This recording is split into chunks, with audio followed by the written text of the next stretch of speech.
Tomorrow we leave. Oh. So I get there Saturday morning. Okay. You went before, right, to do like a press thing? Or Yeah, we did the press thing, yeah. How was it? It's alright. Yeah? Yeah. Because, like, I feel like they probably like you. You're not like a total enemy. Yeah. It was, we didn't really act to the fans. Like, the little fans we did was, like, saying, like, Jose's a champ, that's about it. That's it. I didn't hear the chants yet, so. Right. Yeah, it's funny, certain people go and you can tell they're like really an enemy, and there's other people that are cool fighters and you're like, well, I know you're fighting wrestling, but we kind of love you too. Why are you going to start, guys? Go to start. Well, for a while you were saying, where's Jose, where's all that, so now that the moment is almost upon us, how good are you feeling about unifying the belt? I feel great, you know, it's been a long time coming, but like I said, man, I said it on SportsCenter earlier today, you know, train to your idols becoming rivals, and I just wanted to fight, you know. This guy, he was over here and talking about how when a possible matchup, how he would rather have fought Pettis before me and Pettis fought because Pettis is the easier fight and stuff, so it kind of pissed me off, rubbed me the wrong way, but we're finally here, and I just can't wait, you know. I just can't wait to do the damn thing, get in there and fight, you know, fight one of the greatest of all time. You know, he's one of the greats in our sport, but like I said before, it's time for a new era, and June 3rd, it's going to be a new era. Well, you kind of set up my next question was, what do you think of him as a fighter? Obviously, he was the reigning champion for such a long time, and I feel like it's hard for any fighter to not really appreciate what Jose has done. Yeah, you know, people be like, oh, you disrespected this and that. I'm like, guys, you know, at the end of the day, I'm going to fight this guy. You know, I'm not disrespecting him. I'm using facts. I'm using his own words against him. And at the end of the day, I got to go in there and perform, you know. So I'm not talking crazy, saying this, making assumptions. Everything I said is everything that he said. You know, I used them against him. You know, facts is the greatest. You know, you want to talk about facts, you want to talk about stats. Look at the featherweight division. You know, I hold almost every of them. If not, I'm on the top 3 in every record, whatever it is. You know, I'm right there, and you know, the stats, the facts, they all speak for themselves. You know, he's a great fighter. You know, you can't take away anything away from that 13 seconds. You know, it is what it is. You get caught in this sport, and it happens. You know, so at the end of the day, you know, he's a great fighter, but June 3rd, I'm trying to be greater, you know? So the Jose you saw against Frankie at UFC 200, what kind of threats does that fighter present to you in this matchup? You know, we see, you know? We see, you know? You guys go look at the stats. You guys look at the way I fight. You guys look at the way he fight. You guys can tell me that. You guys tell me how you guys think it's going to end or what I can do, because at the end of the day, I know what we got to do. We got a plan. We got tricks up our sleeves, but yeah, he's not, you know, he is what it is, you know. I don't take too much time trying to break down and overthink my fights. We look, we get ready, and you know, every single fight, you know, name one of the last fights in my last 10 fights where it was a fight, you know. It wasn't really, you know. I've been going out there, we've been dominating, you know, and that's what we want to do. I want to dominate, and this ain't no different, you know. I ain't treating this fight no different, you know. The gold belt is nice, the belt is perfect, you know. Everybody getting belts nowadays. I don't only want the undisputed belt, I want the undisputed career, guys. The undisputed career. When it's all said and done, I want them to be like, my gosh, this guy is the greatest to done it, you know. I want, you know, Dimitri's got picture 11, maybe 12, whatever it is. I want a picture like that with all my belts all over the places and whatever, all that cool pics. So that's what I want. I want to be one of the greatest, you know. Well, when people talk about Jose, obviously they talk about the kicks, and fighters often think they're ready for them until they actually feel them, and then they realize how intense they are. So strategically, are you worried about that, or switching stances an idea for you? You know what? At the end of the game, this is fighting, you know.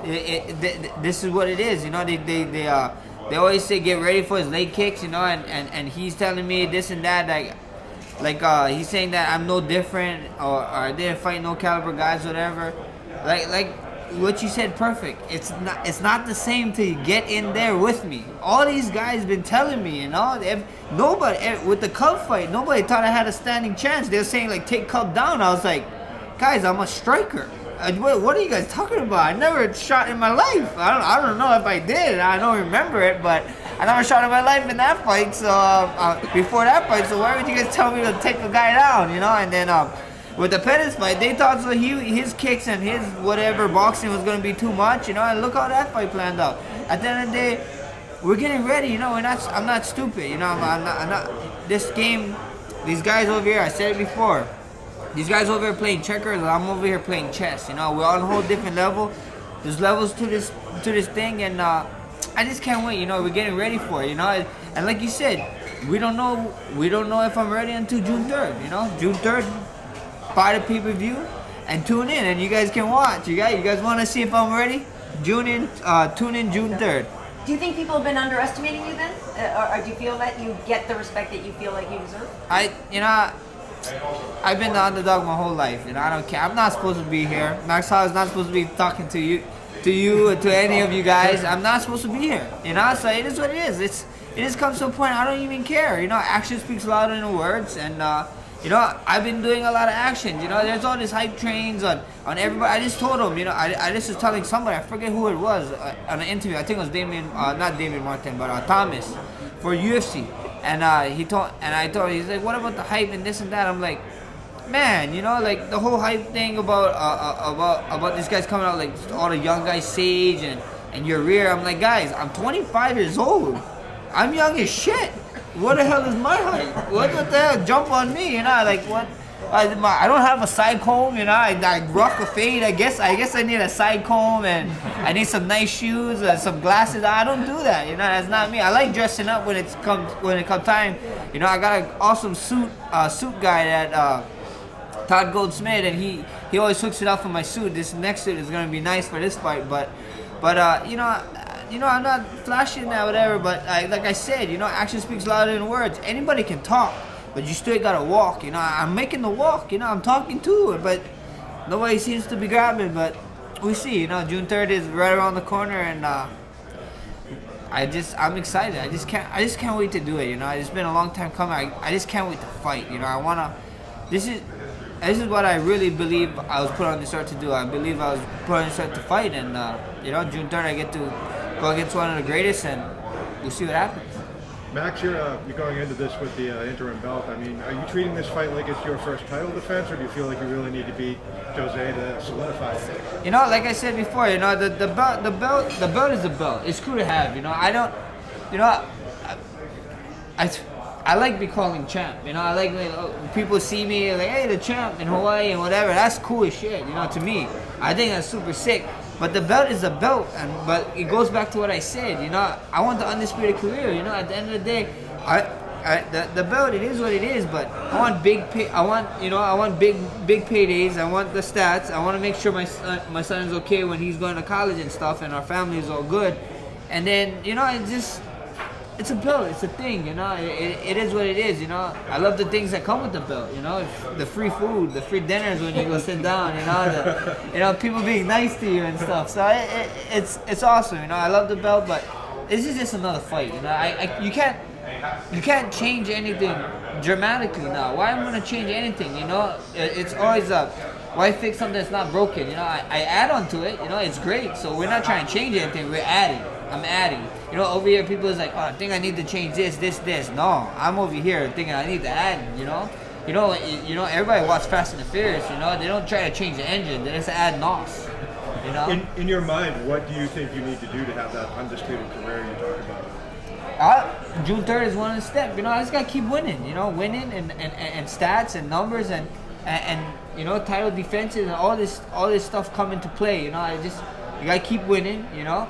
Keep showing the world why you the baddest man in the world, you know, on this planet, you know. So that's what I gotta do, is just keep winning. Max, you said you've been an underdog your entire life. How has that prepared you for this moment, this biggest fight of your career?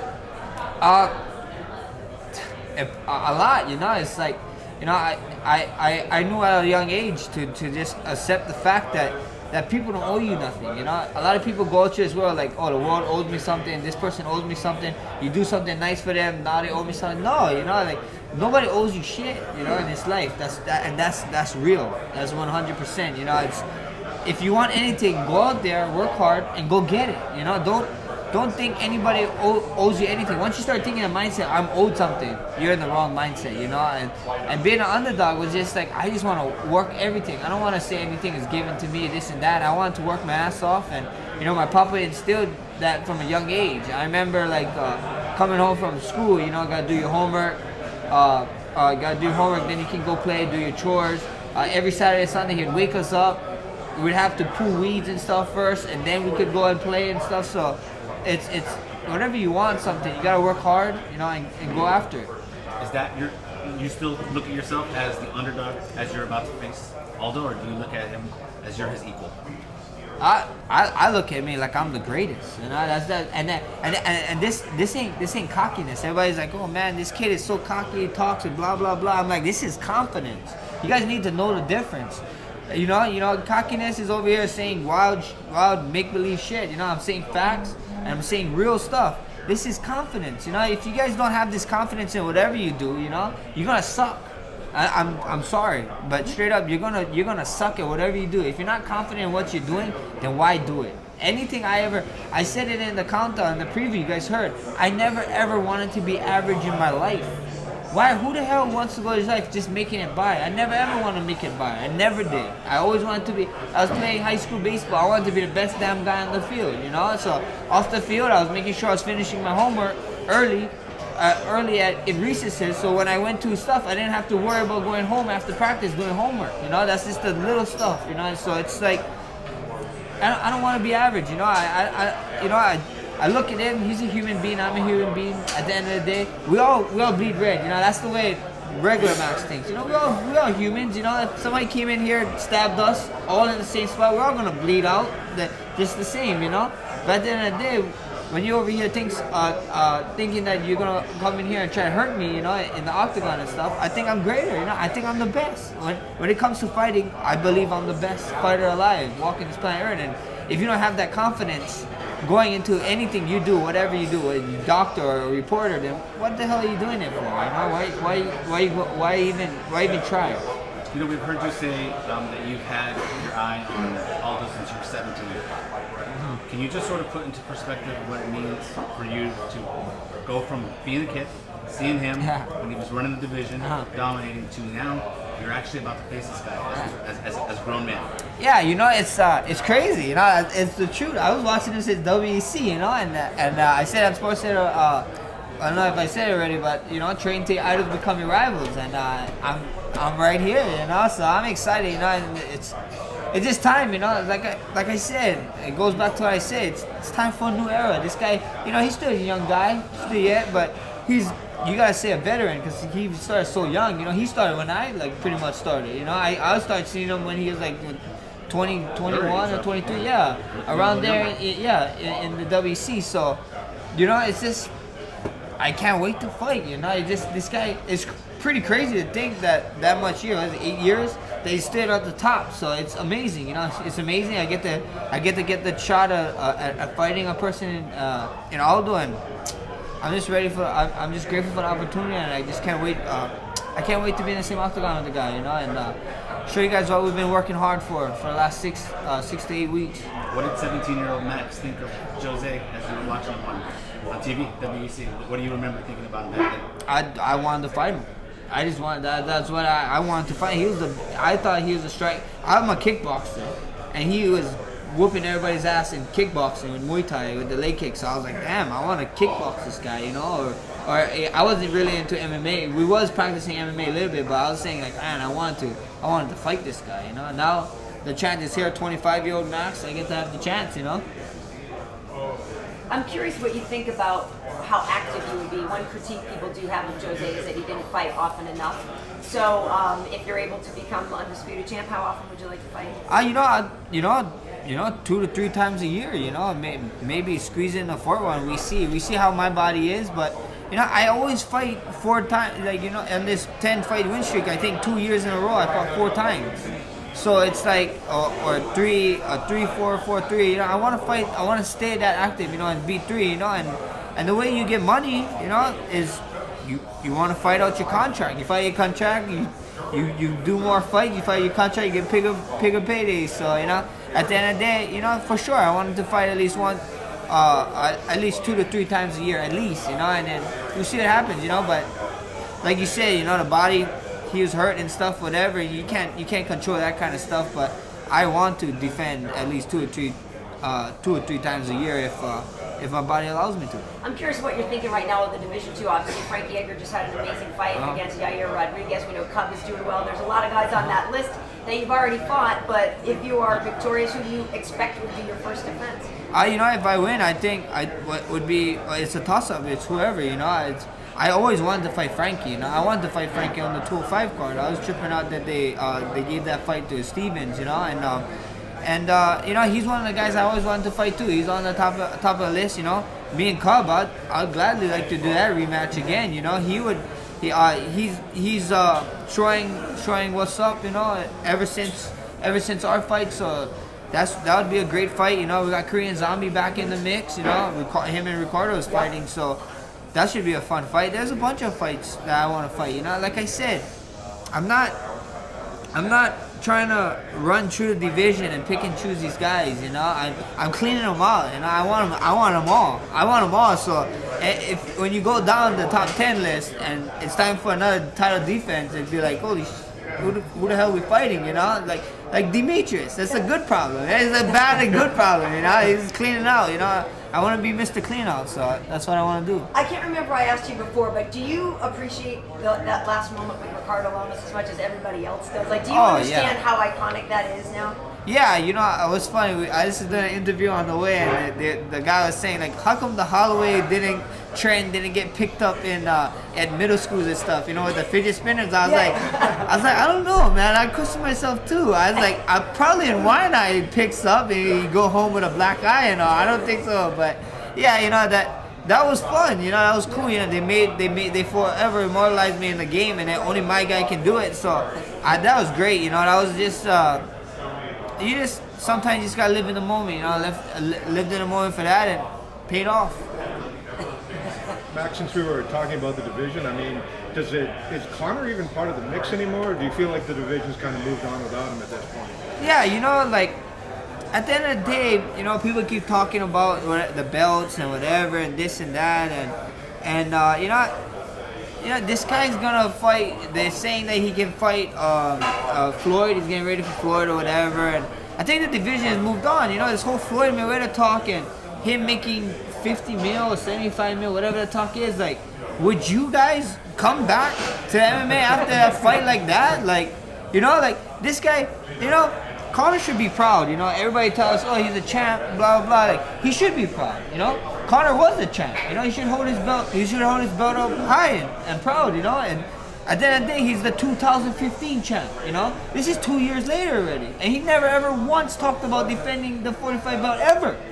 Not ever. He not ever once talked about it. He talked about defending the 55 belt more than the 45 belt, you know? It's time to move on from this chapter in life already, guys, you know? At the end of the day, we're not going to tell LeBron, hey, LeBron, you can't show your 3 rings. That was 3 years, you know? No, be proud. You won it that time. But then you got to play again to keep holding this title championship, and he's not doing it, you know? And fair play to him, you know? He's not that type of guy, you know. He's just not that type of guy. He's always looking over the fence and looking for better stuff. And you know, we're grateful for the fans he bring in and whatever. But at the end of the day, you know, his fans love him for that. Always looking for the next big thing, you know. Well, my fans, they love me because they know I want to be a king, and they want me to see the conquer, and they want me to see defend. You know, I want to defend my throne and keep doing it. And that's just not what he is, you know. That's his life, you know. That's his life. That's the way it goes on. I think people need to like just move on from that already, and especially from the 45. You know, this guy, if he gladly wants to come back after this fight, you know, Dana White knows my number. He knows the number. You know, you can get it done. But at the end of the day, after getting so many meals like that, you'd figure to think if he ever gonna fight again. You know, so you guys ask yourself that. You know, so. So you talked about how active you want to be and how active you've been over the last few years. Do you think that helps you treat this more like any other fight? Like you don't have to get too up for anything if you've been used to making it walk and getting in there? Oh yeah, for sure. You know, that's why I like staying active. You know, it makes me stay in the gym. You know, it makes me stay in the gym more. You know, it makes you learn. And I always wanted to be ahead of the game. You know, this is a learning curve. You know, it's coming to a point where it's this game is like just turning, and you're seeing crazy martial arts coming out of nowhere now, and this and that. So, yeah, man, you know, I think so. Helping, there's pros and cons to it. You know, it might highly chance of getting hurt, and not, and then there's pros and cons to only fighting once or twice a year. You know, so you know, I'm that guy that like to stay active, like to stay, you know, like. And they only remember your last fight anyway. So the more times you fight, you know, the more famous you get, and the more helpful that becomes. How much of an impact has your career had on the scene in Hawaii in terms of other fighters? And have you noticed that you've started to, you know, get more guys involved? I mean, obviously the day and there's a lot of history there, but have you seen things kind of growing? Oh yeah, oh yes. It's been huge. It's been huge. MMA Hawaii always been big, but now it's getting bigger again. You know, and then we got a bunch of Hawaiian guys in the UFC. You know, I got my boy Yancy Madaris. He's fighting Eric Silva on the card. You know, he's opening up the pay-per-view card. Did not miss that fight, and it's just big. We got a bunch of guys here. You know, and just like. The media outlet there been covering a lot of MMA now, like the news stations. Like I've been having grandmas and grandpas come up to me like at like when I'm flying or whatever, and like they come up to me crying and telling me thank you for what I'm doing. I'm like, man, this is amazing, you know. Like a lot of my fans in Hawaii is probably old people because they watch the news, you know. So yeah, they come, they cry to me, they cry on me. I'm like, I don't know what to do. I'm in shock, you know. So it's great to see. It's definitely getting bigger, and you know, hopefully after all is said and done, everything goes my way. We get a UFC Hawaii, you know. Our fans is waiting for it. We want it. Let's go Dana White. Let's go meet her. Keep hashtag UFC Hawaii, and let's enjoy our beautiful sun out there. You know, this is a little off topic from your fight, obviously, but you know, I know you grew up in a place where tough streets and things like that. I'm just curious what your take is on what happened between Cris Cyborg and Angela Magana. Did you hear about that? That situation, obviously, right. So what's your take on that? Because people seem to come down pretty hard on one side or the other. Yeah, you know, it's at the end of the day, if you're gonna talk shit on Twitter, you know, and you're gonna see the press here, like, you gotta think something's gonna happen, you know, and then when someone getting your face that close, you know, and whatever, it's just like you need to be fight ready. I don't know, I wouldn't, but then even like with the police stuff and whatever, like, you know, it happened, you know. The way it was handled, I would have been like, you know, no, she didn't hit me. I would have just said it, she didn't hit me, you know. Like, it's a fighter take, you know. Like, I was talking all this shit on Twitter. You know, you got punched in the face. You should have punched me back. Or I'm gonna punch you back, you know. Like, boom, boom, you know. It's gonna be fast. We're gonna fight, and it is what it is, you know. It's like, what do you expect, you know? You got a bunch of fighters that talk shit, harass each other. You know, you put some alcohol on them, or you see or you get a friend that's with them that's hyping them up and telling them, you don't let that guy talk shit to you like that, you know. It's like, who knows? Somebody might have been in Cyborg ear, you know. Cyborg's not really like that, but one of her person's like, oh, she Angela, so she kind of feels like I gotta do something now, you know. So she goes and do it. So yeah, I think it's just I think it's just the whole way it handled whatever. UFC got this nice new facility. They should have just went inside. I would have told them, like, I would have just told Cyborg, like, if I was Cyborg, I would have just told her, we got this new facility that they're checking us. They got a ring in there. Let's put on 16-ounce gloves and try and take each other's head off, you know, and then shake hands and go on our way. So yeah, that's what I would have done.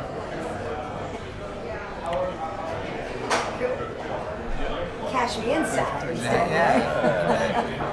Take those pictures, Max. Thank you. Holding up the belt, right?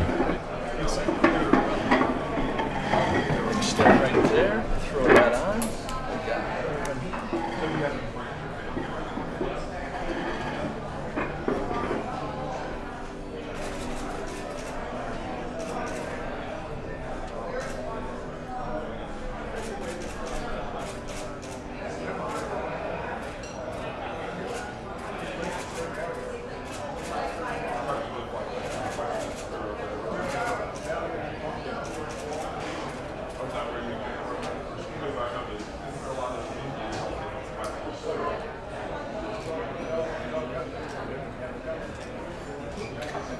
Thank you, everybody. Good. All right. I'm going to bring you out and talk to Ben.